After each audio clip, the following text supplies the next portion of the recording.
Més de la meitat de les persones sense llar han patit violència física.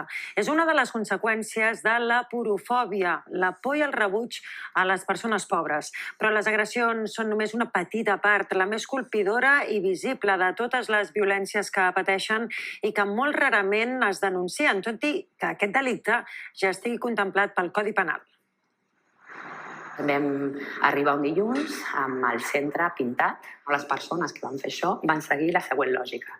Són persones en situació de carrer, són persones pobres, són pobres perquè no treballen i, per tant, són vagues. Es genera alguna cosa que per mi és profundament pervers. Construïm l'altre. I l'altre, al final, és una frontera rígida que les separa a elles de nosaltres. En tant que elles són diferents a nosaltres això no ens pot passar.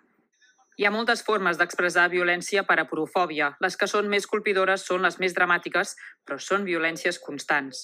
Parlem d'insults, parlem de tracte vexatori, no? Parlem d'entrar a una botiga i que et convidin a sortir en el millor dels escenaris. Jo quan els preguntes què va fer la gent, no? Quan ho va veure, o no van fer res, o van fer com si no passés. Que me miraban como poca cosa, o como que yo no existía.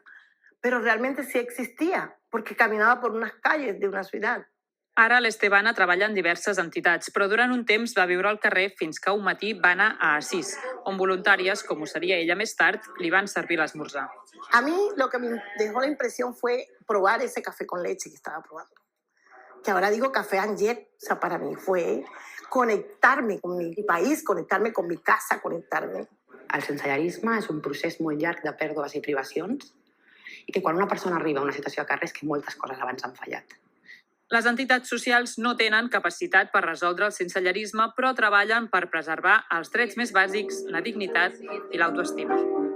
És a dir, no només estem parlant de persones a les quals la societat els recorda constantment que no són res, sinó que s'acaba interioritzant. Una part molt important de la nostra feina és acompanyar la interiorització d'aquest estigma.